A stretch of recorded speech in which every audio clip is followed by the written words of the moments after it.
Welcome to the Conversation Lab. I'm Don Schaefer.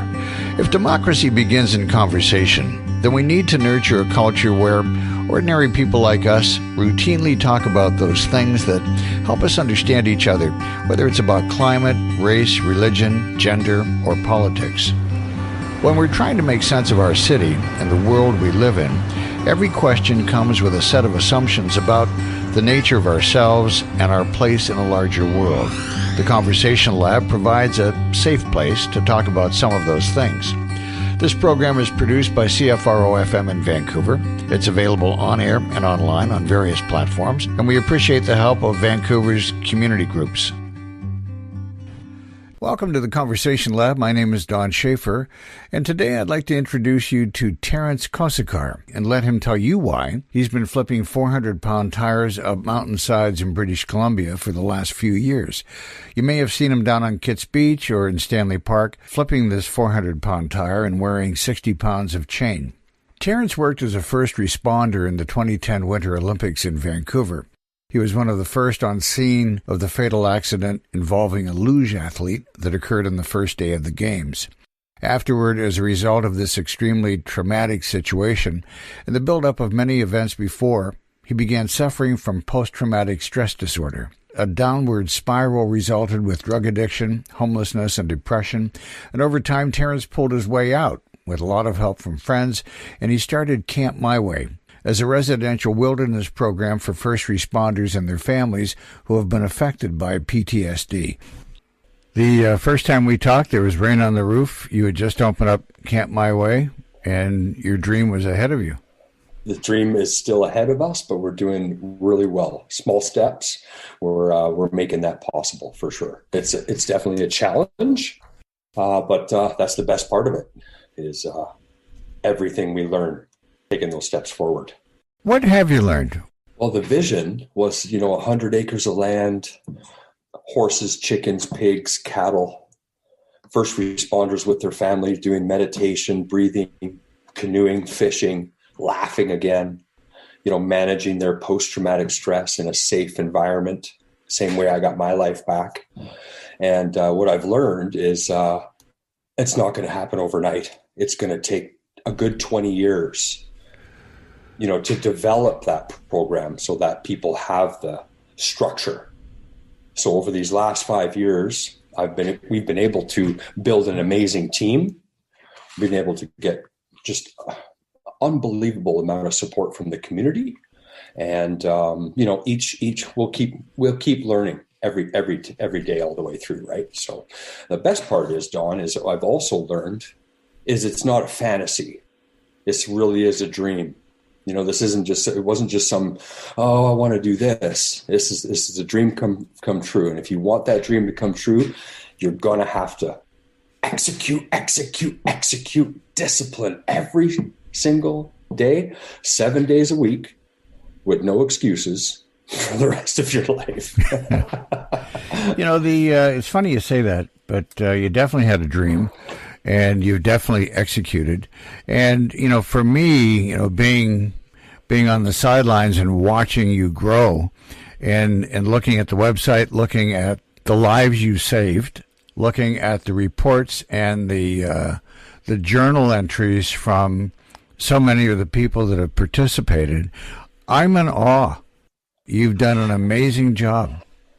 Well, I tell you, I am 1% of this whole deal, brother.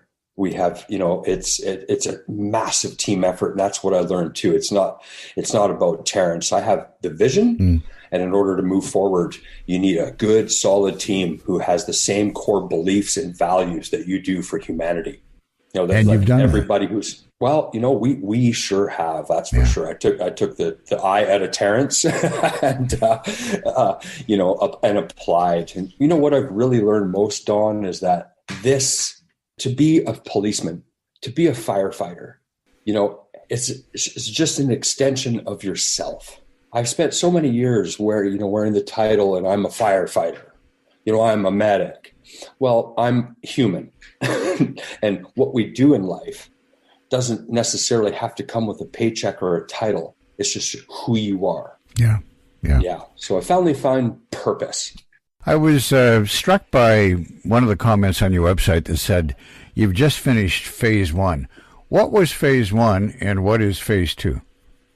So phase 1, our campers come up here for 7 days, and it's basic training to see what they're made of. So if you just had a surgery, like a broken leg or whatnot, we have to walk slow. Chris Angel isn't up here performing magic tricks, I'll tell you that much. It's up to the individual and what they're willing to put into their recovery. And that's another thing that I learned also about myself. It's a daily grind, 7 days a week, applying the tools that work best for you if you want your life back and it to be more manageable. So when our campers come up here, already taking them out of the cage, the city or their home or the department, they're coming up, and the nervous system, you have to transition from city slicker into mountain man, and you have to go nice and slow. So phase 1, they come up and we give them education, knowledge around post-traumatic stress. We talk about our daily routines and our structure, what we'll be doing here each day, which is waking up in the morning, no talking for 2 hours, just with self, get the campfire going, sit down there, do our body scan, check in, connect the mind to the body, and we're going to do our breathing exercises like the ones we just did, the 5x5s. Just breathe. This way we begin to repave the neurological pathway where it's quiet and safe. And then we go for a nice 1 hour walk through the forest, spaced apart so we don't see the other person, and just be present. We ask our campers from the get-go on their walk, we ask them the night before, consciously connect to positive thinking. So think about what you're grateful for, who you forgive, and what your goals are for the day. So when we get back to base camp, breakfast is ready, and they sit down and they put that thought to paper and they actually write down what they're grateful for, who they forgive. This is my goal for the day.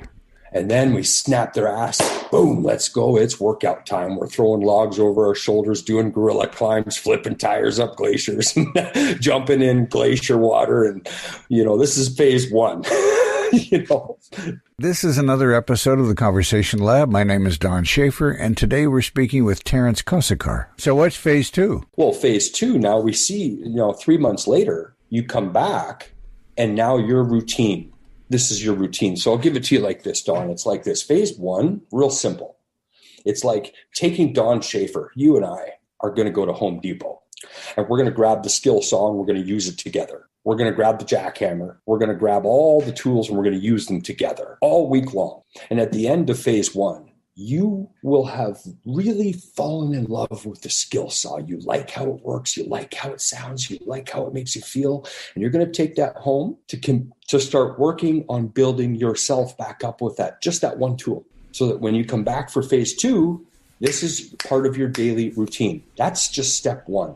Apply one tool. So if you like the exercise that makes you feel good to get a couple push-ups, how'd you feel for when you were banged out a set of push-ups with us there for a second?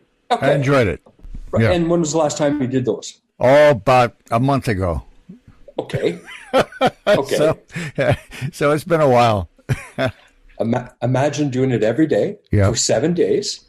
It will reignite something in you that says, you know what? I can do 10 freaking push-ups a day. Don, with post-traumatic stress, all it really is energy that's trapped in the nervous system, and we need to move the energy. And you're not going to do that on Google or Facebook. You need to put in the work, which is 10 push-ups to start, right?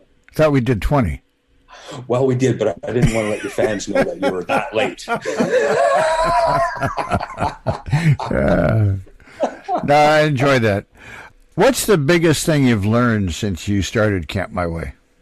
Wow, the biggest thing I've learned. I have learned the absolute importance of daily routine. So applying those tools, we'll back up 6 years ago when I came off the streets of the downtown east side, jacked up on heroin and meth, all the crap. What got me off of that was flipping my tire, forgiving a lot of people, including myself, hugging a couple trees, getting out into nature, going for these glacier dips, some exercise. That first 30 days when I'd never felt better in my life and thought, I want to start a camp, I really learned the importance of sticking to that. Let me make sense of that. What I had done is I stopped flipping my tire. And I stopped breathing and forgiving because, I'm better. I'm sleeping again. I'm not stressed out. I don't have to do all that hugging trees, flipping tires anymore. Well, a few months later, buddy, then the stress, the anger, the I don't have any money, I can't fulfill my dreams started coming back. I wasn't sleeping again. I'm like, what the heck did I do wrong here? What am I doing wrong? I was doing so good. I stopped applying the tools. So I got into a little bit of a depression. I got into a little bit of unmanageable situation. So I went back to flip my tire. I went back to forgiving myself and the people. And I did it every single day. And Dawn, to this day, not a day goes by where I'm not up at 3:45 in the morning and applying those tools. You know, I was thinking of you when I watched what was happening in the U.S. on January 6th and the role of the first responders, wondering what you would have thought about that. I pay no attention to the whole COVID lockdown. I don't know what you're speaking of. Give me a rundown. Okay, well, maybe I shouldn't even bring it up. It's where Washington was overrun by what some call patriots, and they stormed the Capitol building or lost their lives. I'm actually struck though that you aren't aware of that, and your comment about the poison is so true. What's going on out in the world is not my business. I'm not in control. I'm not God. What I am in control of is my own well-being and my own safety and fulfilling my dream to help the future of humanity. So by poisoning myself with all this stuff on Facebook and Twitter, and people are like, you need to get a TikTok account. I say, you have lost your mind. TikTok. No, I'm going to be meditating.